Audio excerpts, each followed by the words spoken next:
Good people, allow me to speak to you today about sustainable human settlement in a changing climate. Gentlemen, we have had a lot of issues with the settlement, climate change impact, natural disasters that we have been able to experience. Every day across the world, a number of disasters strike us. And most of these things, sometimes they even disrupt the essential services that we have. Many times they also threaten the livelihood. They more or less affect people who are vulnerable, people who live, for example, in informal settlements. You will hear a great deal of things happening, and we point them back to climate change. We've been able to experience high risk of storms across the globe. We've been able to experience floods, heat waves, and even drought and even wildfires. All these things have always destroyed our homes. They have always destroyed infrastructure. They have always even eaten up our assets. Many times they have also been able to lead to high water levels, particularly if you go to lowlands, people who live in low-lying areas like coastal areas. We've had situations where we've had lots of land, lots of property, had a lot of things. We've been able to have a lot of water scarcity, a lot of poor quality. Food and livelihoods have been affected. We've had our health being affected because of that. Pests and diseases have invaded us. We've had migration and a lot of displacement. We've had a lot of economic disruptions, and we were able to lose quite a great deal of things. So then we've been able to have worsening situations, so particularly in the informal sectors, like in the slums, because these areas are very precarious. They are places with very poor infrastructure. They have limited financial resources sometimes to really mitigate. Now, what do we do? We know that we need to have sustainable settlement where we live. So sustainable settlement involves integrating mitigation and adaptation, all of them where we settle or in settlement, so that we are able to prioritize very robust, climate resilient infrastructure that will work for us. We use nature-based solutions. We build foundations on places that we are assured of so many things. Look at issues like social equity, economic sustainability.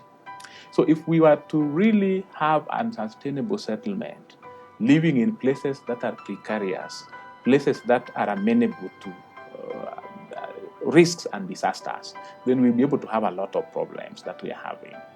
So unsustainable settlement has got to do with a lot of things like poor planning.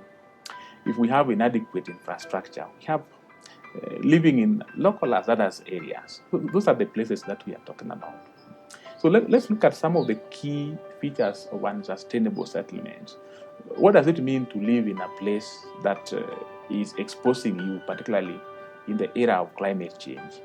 When you build your house in an undesirable high-risk area, like floodplains, when you go build your house along the river banks, or on steep slopes, or places which are prone to landslides, or low-lying coastal areas. If you go and live in a place that lacks infrastructure or lacks the basic drainage patterns in that place, or drainage systems are not good. We don't have adequate solid waste management. We lack reliable clean water. We have very poor sanitation. So those are the places we are talking about. So we have poor housing, houses which are constructed, which are weak, with their temporary. They also use temporary material to construct them. And these materials are not able to withstand the shock or pressures that are caused by this extreme weather or extreme events like floods. When floods strike, when we have strong wind or even heat waves, these houses are likely to come down. If we have informal land tenure system, which is making it quite difficult for us to even have the permanent buildings in these kind of places. In these kind of places, we also have very high population densities, where we are overcrowding, we have limited space. And the fact that we have those limited spaces can always exacerbate the issues that we are having, even causing us to have even the health risks that we have talked about previously. So then climate change has got very dire impact, particularly on unsustainable settlement, because it leads to increased risks. We have storm, floods, and drought, and even heat waves. We also have health crises coming up. When you live in a place where there is a lot of stagnant water, the diseases will spread very fast. We have economic instability in such kind of places. Look at that. So we sometimes forced to migrate to other places. We have a lot of displacement of the vulnerable groups of people. We also have environmental degradation taking place. And many times this is because of deforestation, land clearance, when you want to give way for people to continue to build. And many times they also block the drainage system, making it impossible for water to run very smoothly, causing problems. So some of the principles that we normally use when we want to have sustainable settlement could be like, we look at resilient infrastructure, water, sanitation, transport systems that are normally going to make us really be cushioned from the flood we are talking about, the heat waves, and even storms. So we use sustainable material when we are building. Sometimes we must learn to really engage with the new approaches that we are dealing with. Green infrastructure, green roof system that we are dealing with. Efficient resource management is also a very key principle that we are dealing with when we want to mainstream sustainable settlement in these places. Is it possible that when we are doing this, we become aware of climate so that we transition with renewable energy in mind? We implement smart grids that we are dealing with. We promote water conservation, where we can harvest water, we can recycle water in these kind of places. We also bring in sustainable land use and mobility. Is it possible that we can plan our land properly when we are going to live in places that we suspect might have problems when disasters of climate change strike? We can integrate green spaces. We can have small urban forests. We can restore ecosystems where there is problem. Look at wetlands, for example, around that place. Are we able to do that so that we can mitigate the impact of climate change? Are we able to do buffering in ways that can control flood when floods strike these places? Is it possible that we can bring in biodiversity in such kind of places? The other one is social equity and inclusion. Is it possible that whenever we are living in these places, we are able to note that we live with vulnerable populations? In this kind of environment, sometimes we have people who live in informal settlement, and there's a lot of problems with housing. So we provide affordable housing, provide them with basic services. We give them opportunity to address any issues that come their way. We also think of bringing in community in kind of local governance. We can deal with that.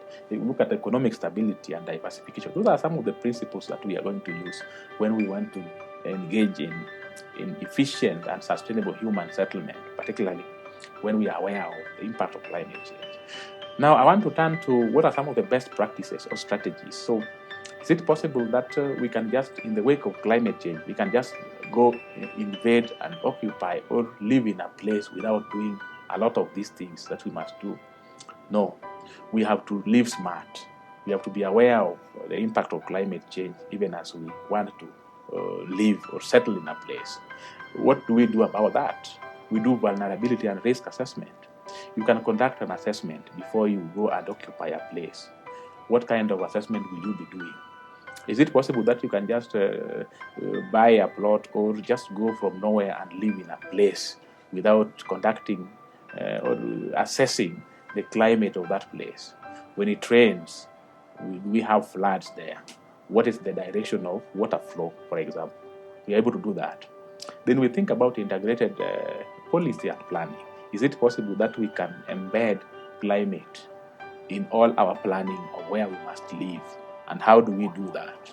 Do we have national, local policies and even legislations, or even some building codes that we can refer to when we want to put our settlement in those places? investing in basic services. Is it possible that we are aware of how we can put basic amenities, things like water, sanitation, energy, transport system, so that we are planning them in manners that will enable us to withstand the shocks of climate change? Innovative financing. Is it possible that we can have community ways of mobilizing for funding so that we can address issues that emanate where we settle, particularly to deal with climate change issues? Are we able to build our capacities and the capacity of people around us so that we are able to perceive even risks or even disasters that come, so that we can avoid impacts, the great impacts of climate change, particularly where we live? So those are some of the things that we are talking about. So ladies and gentlemen, today I've been talking about sustainable human settlement. And I began by giving us some of the impact that climate change will have on settlement, particularly human settlement. And I mentioned that we have been able to have quite a great deal of issues, disasters, risks that affect us. So what do we do about it? We engage not business as usual when we want to plan our settlement, by adopting certain principles that will enable us to live well within that kind of ecosystem. Having resilient infrastructure, efficient resource management strategies, sustainable use of resources, nature-based. So we want to plan with certain important principles that will guide us to live there. What are some of the practices I've been able to give you? Like, before you go and occupy a place, you do risk analysis, vulnerability assessment, so that you understand the area you want to live in. You look at the integrated policy that you use to plan, so that you embed climate change in the planning, investing in those services that you will require in that place, looking for available means to execute your activities, then looking for how you can build your own capacity so that you can address all these issues. Ladies and gentlemen, allow me to stop there. I want to encourage you to keep on visiting my page, following me, sharing all this, because we have quite a lot of things that we need to share with you moving forward. Thank you.